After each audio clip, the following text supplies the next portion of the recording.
Sebenarnya yang terbaik adalah tinggal tergantung kondisi badan kita gitu ya. Tapi harus dibedakan antara makanan sehari-hari dengan terapi buah. Jadi kalau namanya terapi berarti jumlahnya harus lebih banyak gitu ya. Nggak bisa, oh saya lagi terapi buah pisang, makan pisangnya sehari sekali. Nah, itu nggak berefek. Karena pada satu penyakit kebutuhan zat-zat tertentu dibutuhkan dalam jumlah yang banyak dan itu harus dipenuhi dalam jumlah yang cukup. Jadi misalnya kayak orang hipertensi, ini mungkin kaliumnya sangat rendah dia, bisa jadi ya. Nah, kebutuhannya harus diperbanyak, maka perbanyaklah kalium. Nah, berarti gimana kalau makannya? Kalau makan dengan dikunyah terus kan pegel juga ini. Ya contoh makan apel deh, 2 aja udah pegel ini kan di daerah rahangnya. Maka proses blender itu menjadi salah satu alternatif supaya memudahkan. Atau terapi buah dan sayur, tetapi orangnya udah ompong semua, kan repot juga itu kan.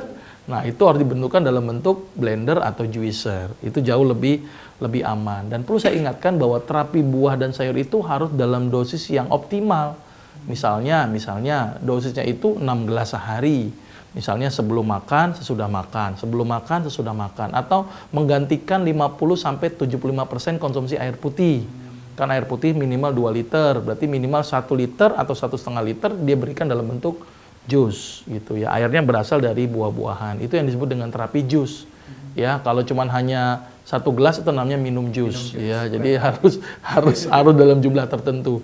Tapi perlu diingat bahwa kalau dalam keadaan normal, jus dalam jumlah yang banyak atau buah dalam jumlah banyak juga memiliki efek samping. Jadi segala sesuatu yang berlebihan tetap tidak baik gitu ya.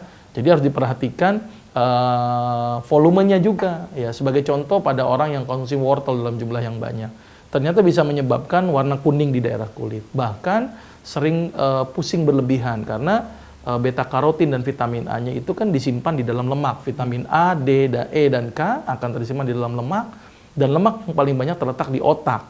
Sehingga otak menyebabkan tekanan intrakranial meningkat. Jadi harus waspada. Misalnya seperti itu.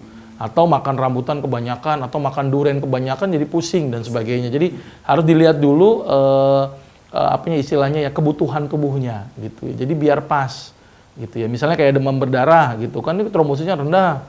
Berarti daun jambu biji dan jambu bijinya harus dalam jumlah yang cukup banyak gitu ya.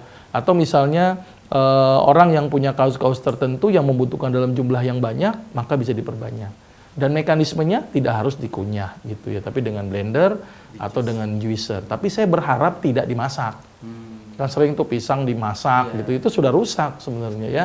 Jadi sebaik mungkin tidak melakukan pemasakan gitu ya. Tapi kalau misalnya untuk maintenance buahnya, silakan dimakan, malah melatih gigi kita. Atau kebiasaan orang zaman dulu ngerujak, dihidupkan lagi ya. Selama ini ngerujak udah jarang ya, paling lewat orang yang tukang lewat.